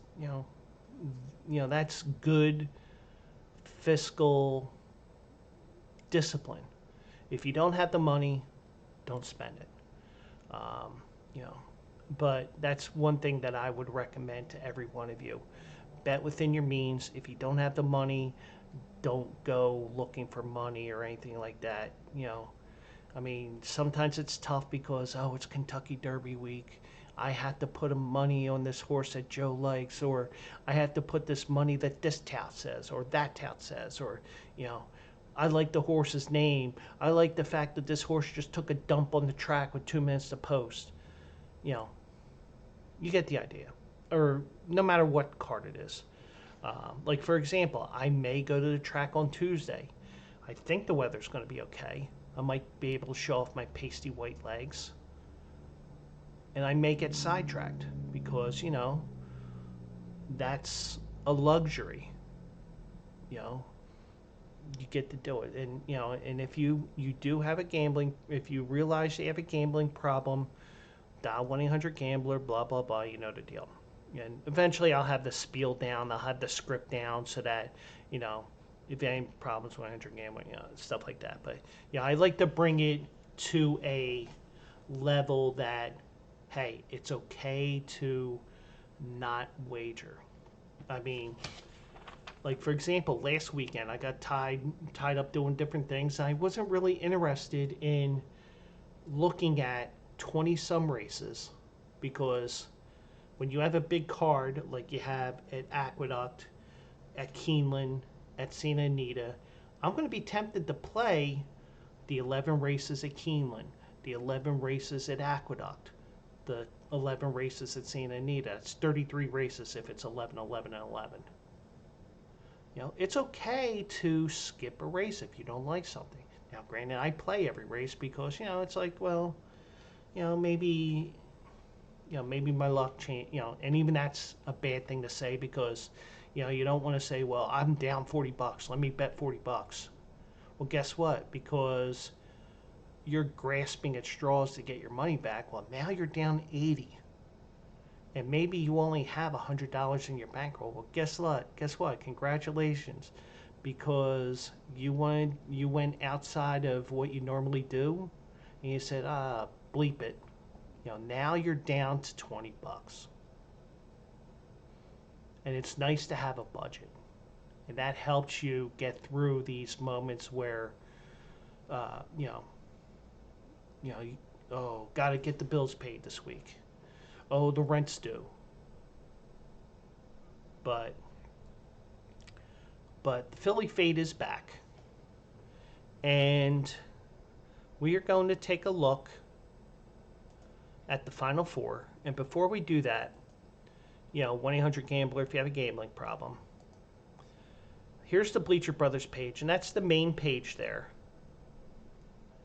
And you see all the different lines. We have the top stories that we have right now, or the most recent stories.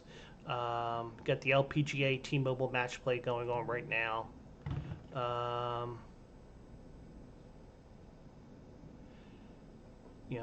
Plenty of seats still available, but this was a game where they had 2 rainouts, Tuesday and Wednesday, so they had all different. Probably it's like, I ain't going to that game. So you see all these different stories here. Pirates might pick to win the Central. Started out red hot, 6-1. Then you get into the men's basketball. Seton Hall rallied to stun Indiana State. I had Seton Hall. I thought I was losing that bet. Glad I didn't cash it out if I could. And you see the stories there. Now, I probably and you see the different ads that we have here.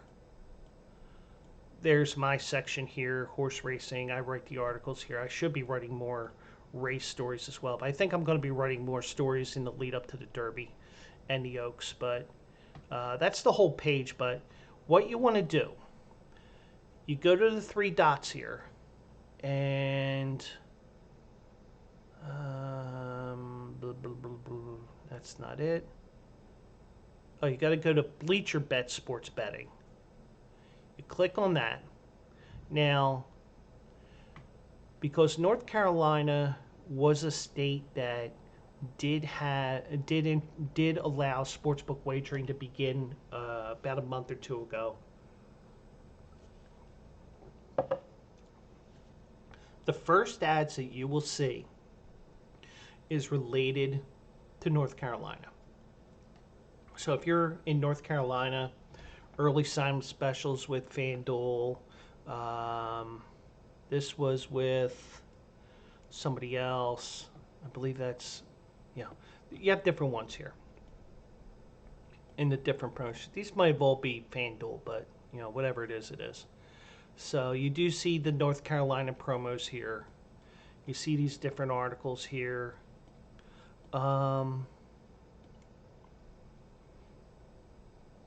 So you see all these different things. You see all these boosts. Then you get down to the right-hand side here on the bottom portion here.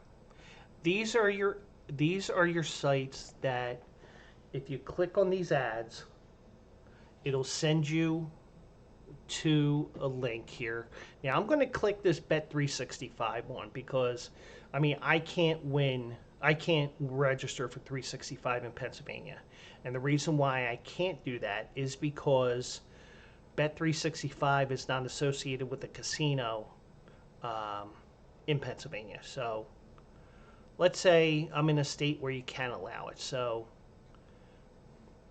there are the 10 states that you can use Bet365. And there's all other states. And then because I can't use it in Pennsylvania, I would do that and put in my email, and they would send me emails, let me know. But if you're in one of those other states, let's say you live in New Jersey, you just follow this and go from there. But anything that you do from this one section, better. They're more of a prop wager. But I can't get into that. It's more just based on the phone, but either way, I can't wager on that. Bet Rivers, and also take note of what they have here. Deposit code sports for Bet Rivers when you set your account up and put that initial deposit in. BetMGM, first paid offer up to $1,500 back. If you go into BetMGM, you put that wager in, you put that first thing in, you put the code in. And the great thing with BetMGM, because I opened that up last week or 2 weeks ago for Pennsylvania, the great thing with that is you put that first wager in, you're going to get an alert on your screen. This is your first wager. If you do not win this first wager, you are getting your money back. Of course, my bet won. FanDuel has their promotion, and this changes every once in a while. So always check back with this, or you can just go to the bottom of the page here, just click on betting. That's the different things: FanDuel, MGM, BetMGM, Bet Rivers, 365 if you're in one of those 10 states and better. You got to go into the app and see. I think if you Google better states or something like that, you can find out what states that they're open in. So just give you an idea. But we are going to go to DraftKings, And the only reason why that I use DraftKings for this segment is because of the fact that when I do these segments, I do it for uniformity's sake. I don't do it in regards to I don't do it in regards to I don't go from in terms of this, because this is just fictional money that I'm betting. It's just like, oh, 1 unit on North Carolina State or South Carolina, something like that. But, so just give me an idea what I do, because this is the first time I had done it in a while, and I only use DraftKings because I can just show my screen like I am right now. So the women's Final Four is in Cleveland, and I joked around, Caitlin Clark. I could have gone anywhere to Final Four, and they put us in Cleveland. But, just joking around. But anyways, got 2 games here. You got NC State and South Carolina, and you have UConn and Iowa. And UConn and Iowa rightfully gets the late game because Paige Beckers versus Caitlin Clark, which will be a massive matchup. And South Carolina, they're going for an undefeated season. They get NC State. Now,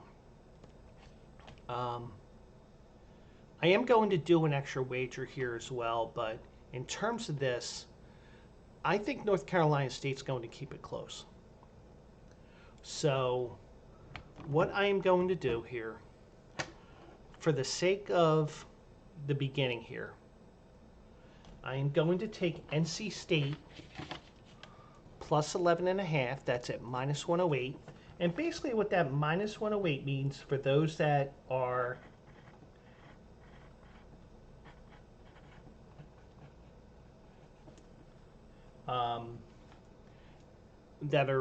wagering. Basically what that means, it's what's called a VIG. And that's like a little extra take that they have on your wager. So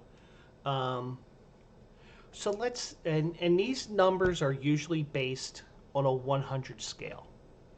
So minus 108 means if you are wagering, if you bet $108, you will get $100 in return. So let's say you bet $108 on North Carolina State plus 11.5, and let's say South Carolina only wins by 9. In that case, you win $100. You will get $208 back. You get your money back from your wager, and you get that additional $100. So that's what would happen in that case. So I'm taking NC State women plus 11.5. I think South Carolina wins. I just think North Carolina State keeps it close. UConn takes on Iowa, and this is a dream matchup. And Iowa, second straight Final Four, the last call, so to speak, for Caitlin Clark as she goes to Indiana in the WNBA in a couple of weeks. I think the draft is next week even. I haven't talked to SJ in a while, so she's my WNBA person, and she may be somebody that pops up on my shows every once in a while because she has all the knowledge, and I want to diversify the stream even more as well. But Iowa State's a 2.5-point favorite, and I hate to do it to the Iowa fans here, but I get the feeling because Gino Auriemma, who I didn't realize is 70 years old, but then again, he's been at UConn for 35, 40 years, it seems. But it's kind of like Jay Wright when he retires. Like, wait, he's 60 years old? I mean, because Jay Wright was looking damn good for 60. UConn is a 2.5-point dog here. I think UConn wins this, and it's going to ruin the dream matchup of Iowa and South Carolina. I am taking UConn plus 124 on the money line. Now, for those that are watching this for the first time, even for those that are watching this after the fact, basically what that means is For every $100 that you wager, you get 124 back. So you would get $224. You would get your $100 back, and you would get your an extra 124 there. Now, if you bet NC State and they win outright, and you play the money line, you're getting $700 back because it's 100 that you wager plus 600. But don't let these numbers influence you in saying, I must bet $100. You can bet, as you can see here on the screen here, the DraftKings platform allows you to bet as low as 10 cents. And that's another reason why I say bet within your means. You know, if you're comfortable with putting money down, bet what you feel like you can afford. That it's not going to hurt you the rest of the week if your horse doesn't, if your bet does not win. Always be aware of what you have for money. Always be aware of what you need to spend your money for, because you know you may have 2 or 3 kids and Johnny needs a pair of sneakers for, or he needs cleats for baseball, and you know little Olivia needs braces, or you know, make sure that you have money set aside for that and your bills. You know, it's okay that you bet $10 instead of $100. It's okay. It's okay to bet $5. You know, the one thing I will tell you is, and Jason Beam on his podcast, and you know, I'm so far behind on all my podcasts that, you know, I mean, one show, Jason Beam was got a mention from somebody on Twitter, and he said, "Hey, I had that horse at 9-1. Just don't laugh that it was only a $2 wager." You know, one thing I will say is, you know, as long as you hit, good job. And if you got a bad beat, it sucks. You know, that's how it would feel. Unless you're like my mortal arch enemy, I go, ha ha, you lost, but I don't have many of them left. But you know, it's a, you know, you can, you know, you could bet $10 and you'll get $12.40 extra back. You'll get $22.40. All that is, when you look at this, is a way that you can,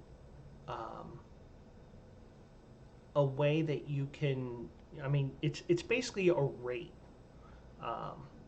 So that 124,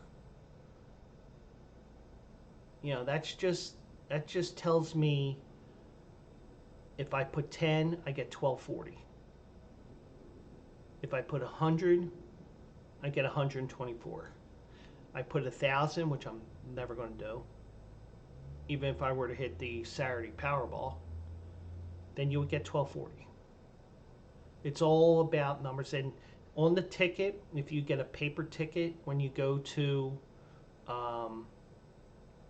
when you get a paper ticket at the race book or sports book, you will get on a sports book wager the amount that you're going to, that it will pay out if it hits.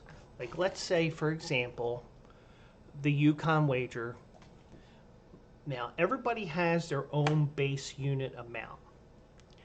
I usually wager $25 because I'm not the type of person that's going to bet 15, 20 bets at one time. I may bet 20 in a day, but it's only like, okay, 1 or 2 here, 1 or 2 here, and the next thing you know, 1 or 2 here and 1 or 2 here over 12 to 16 hours turns into 20. But I don't usually bet that much anyway. But my base wager, if you were to find me on Pickett or you find me on Juice Reel, and you know, maybe we get a partnership with them eventually. But with Yukon, for example, let's say I put that $25 there. That tells me right there underneath that box what my payout's going to be, $56. So I already know what that payout's going to be. So if I don't want, I'm like, let's say, but I don't want to bet 25. I want to bet 10. Okay, 22.40, like I was mentioning. It's the money I wager plus what $10 for that rate for $100 is. And the great thing is what you can do as well. Let's say you just say, F it. I want to do a money line. $10 will pay $43.14 because it's probably 33.14. If you bet 100, $431.40. 4,300, because it's all based on percentages and rates and stuff like that. So you see how it goes up there.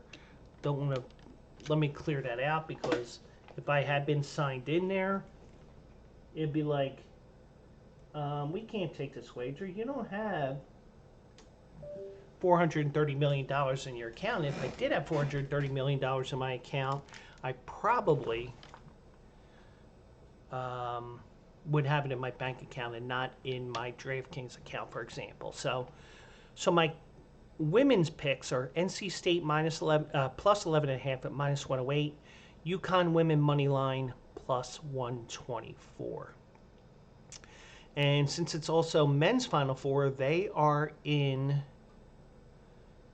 Phoenix or Glendale for the men's Final Four, and got some interesting matchups here. UConn's been destroying everybody it sees. It's the Ivan Drago of men's basketball when it comes to the tournament. What they see, they destroy. And then you have North Carolina State, who's trying to do what UConn did back in 2005, I think it is. You got that, and you have NC State and Purdue. Zach Edey with Purdue. Purdue's trying to do what Virginia did, which was the year after they lost as a 1 seed to a 16, they're trying to win a national championship like Virginia did. They're taking on NC State, who is trying to do what UConn did in 2005, where they won 5 games in 5 days in their conference to get the automatic bid, and then they ran the table and won the tourney.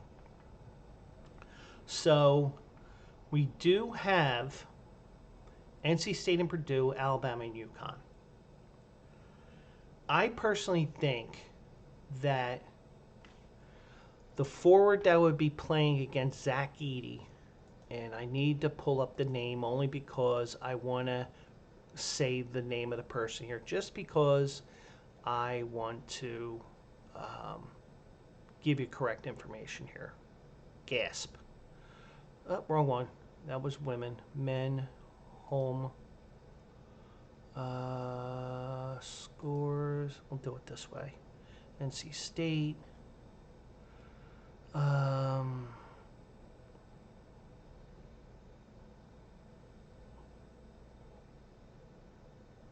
DJ Burns. If he's on Zach Edey, especially when they're on the offensive end, I am thinking, and I may be totally wrong, and it won't be the first, it won't be the last time, today, even.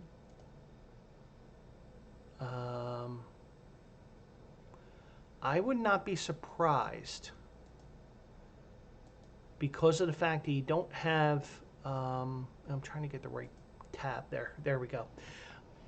I would not be surprised if DJ wears down Zach Edey a little bit. And for that, even though I don't think an 11 seed has ever made it to an NCAA final, I'm going NC State money line here.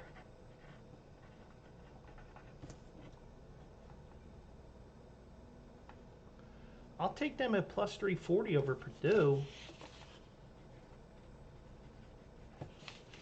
I think NC State gets 1 game away from duplicating what UConn did back in 2005, I believe it is. They won 5 games to get in. I had them losing the first round because I thought, well, they are going to be worn out, but they caught their second win, and they're now playing for the right to play Monday night for a championship. Now, Alabama takes UConn, takes on UConn. I'm tempted to just go Alabama money line, but I'm not. So I'm going to click on that again. And that's another great thing with these things is you can actually go here and click on, it's like, no, I don't want that. You can clear that out as long as you're not logged in, you don't put in your amount you put in. I think Alabama is going to give UConn some trouble. And I think UConn wins this, but Alabama will keep it close. So I'm going to take Alabama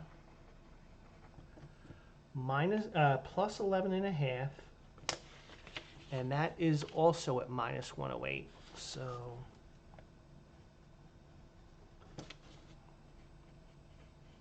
I think UConn's going to have two chances at a championship, but I think Alabama is going to keep it close, and they're going to prevent UConn from going 11 games in a row with double-digit wins. I think Alabama is going to keep it close. So my four picks here, my four singles, and you see it right here on the right-hand side of the screen here. NC State women plus 11.5 minus 108, UConn plus 124, NC State men money line plus 340, and Alabama plus 11.5 minus 108. And if you're crazy enough and you say, you know what? When I look at Joe's history here with his live bets and stuff like that, he's been winning lately. Let me play this 4-pick parlay, 3-5-5-5. I'm not playing it. I'm not saying you do it. You're on your own. If I bet $25, I would get $913 back. So yeah. And there's a whole formula with everything. So it's, how they do it, I don't know. I don't care, but you get the idea. So those are my four singles. So with that being said, and those four singles are done, I'm going to clear my screen because I'm going to make one more pick in the Friday Fade. And also, whether you use DraftKings, FanDuel, BetMGM, BetRivers, Bet360, or something that we don't promote on here on the page here for different promotions, if you're looking to open a new account, always check the promotions here. That plus 35.55. If you see this 44% profit boost, boom, that would jump up to about almost 5,000 plus 5,000 odds for a 4-team parlay. Then they're promoting the DK Network, which is online. And on smart TVs. I have it on my phone. I watch the Dan Le Batard show in the mornings.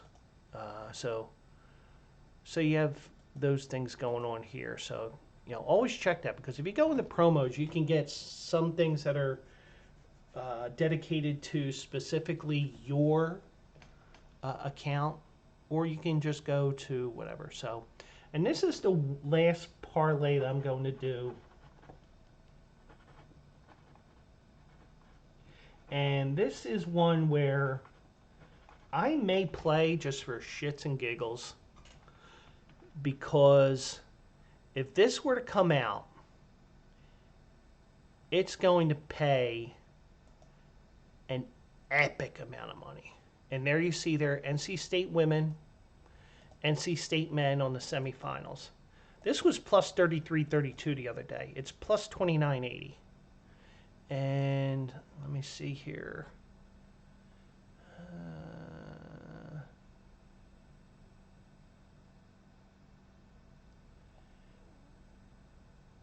It does not say anything. I'm just checking this here. So if you have a DraftKings account and you see this promotion, click on it, because I think as long as it's a 2, it looks like you can get away with this as a two-team parlay. And the one thing is, if you opted in there, I'm not even logged in, so you won't see what's in my account or anything like that. Let's say I go 25, that's $770 for 2 games, and then you put that 44% in? Yeah. Things are going to be screwy next week because, we got the eclipse coming. And, you never know. Strange things happen from time to time. So, if you're sitting there and you're want to put a couple of bucks down, that's what I will do. So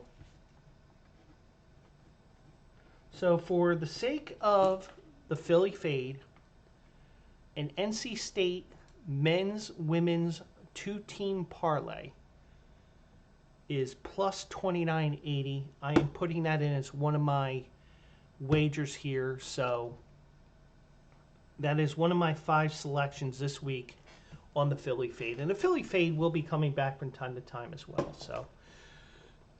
So that will be it.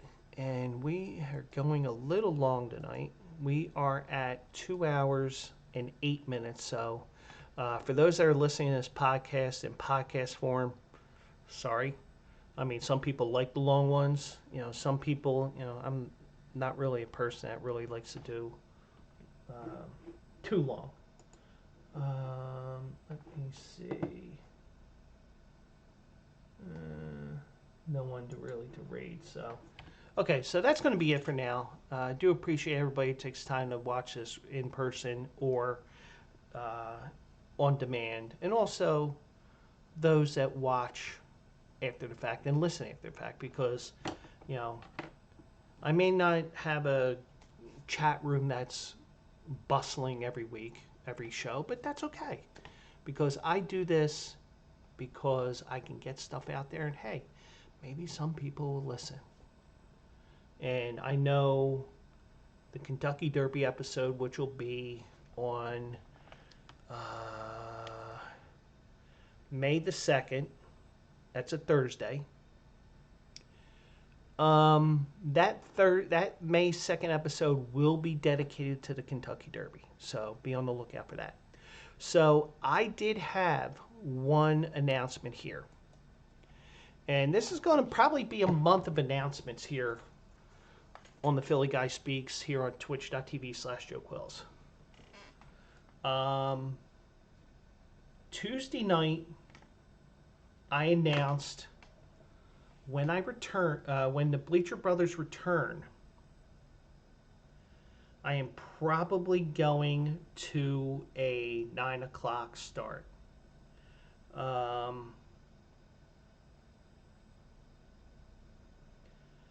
Now, I do have other things I'm going to be teasing and a little bit here and there because, it's like Joe's teasing this, Joe's teasing that. And part of it is maybe we get a couple extra people in here because that's the goal. I want to get to 50 people. I want to get to the point where I am doing what I do.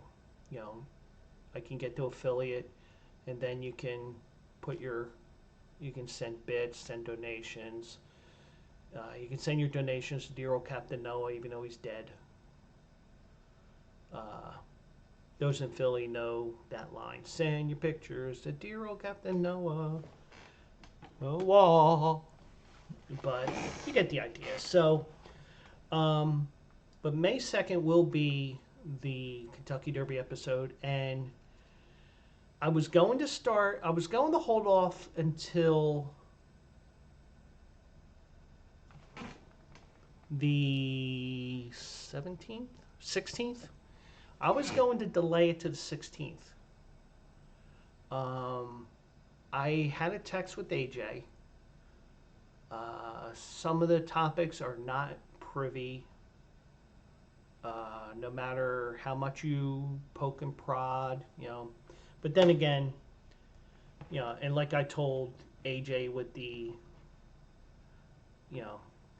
just to let him know because of how I am with Bleacher Brothers and everything like that. I told him, dude, I don't talk to many people every way, so you only have to worry about me because I know from my job, from being a union rep, there's things that you don't say, whether it's private or anything like that, because a lot of people won't even care what you're talking about anyway. But I am announcing tonight that starting this Tuesday, the 9th, my shows will begin at 9 p.m. Eastern, 6 p.m. Pacific going forward. So that is tonight's announcement, and I'm sure there's going to be probably a couple more announcements over the next couple of weeks. I know I floated an idea by AJ tonight, which is specific to me. He's okay with it. I mean, I don't think he really cares. I mean, as long as I don't name it the Hookers and Blow podcast, as long as I don't name something with a derogatory name, I'm sure he's okay with it. That'll probably be announced as we get closer to the end of the month. But, because, I mean, I admit I'm the quiet person probably of Bleacher Brothers, because I will just, out of the clear blue, I get a text from him. It's like, oh, I don't have to worry about Joe. He just fires that article to me at 2:30 in the morning. And actually what that'll do is if I go 9 o'clock, 2 hours takes me to 11. I do the article at 11:15 instead of at 1:15 because it's like, oh crap, I forgot to do it. Even though it's in my mind for like 10 hours from the middle of the day when I'm working. It's like, do I want to write it now? No. But, so the big news tonight, just to summarize, is we will be going to 9 p.m. starting Tuesday. And, maybe we get a few more people in here. Like, I know when I watch Bridget Case's streams on Twitch, the one thing that she mentions is she mentioned a couple of times during her sessions that she had with her watch-alongs and sidecasts with the NCAA tournament. She basically said, I know it's getting late on the East Coast, blah, blah, blah. And trust me, I'm on the East Coast. But I also take into account that even if the chat room is dead, I know people are still watching this. I know people are still listening. And that's what I want to do. Just get it out there and, make this grow. And got a couple of things that are coming up over the next couple of months that I'm really excited about. Little by little, we're going to tease things more and more. And before you know it, you'll be like, holy crap. But anyway, I do want to thank everybody. And I will be back on Tuesday at the new time of 9 p.m. Eastern, 6 p.m. Pacific, 3 p.m. Hawaii. Rest of the world, gotta figure it out. But, we'll do it again. We'll do it live. Probably going to recap the national championship game. Plural. The women on Sunday, the men on Monday night. I would do a sidecast, but I kind of like being in somebody else's podcast, somebody else's stream, and I fire jokes left and right like I was on Bridget's stream. But anyways, I do want to thank everybody for joining me and watching even after the fact, because I don't do this just for live. I do it for live as well as on demand. So do appreciate everybody, and I will catch you Tuesday at 9 p.m. Eastern, our new start time here. For Philly Guy Speaks at twitch.tv/Joe Quills. Once again, we are part of Bleacher Brothers Network. Check bleacherbrothers.com for all your sports needs. And if you're going to the betting section, go to the bottom of the page. You'll see all those ads on the right-hand side in the bottom section. If you want to open a new account, use those advertisement links. Thank you very much, everybody. Catch you on Tuesday, 9 p.m. Eastern.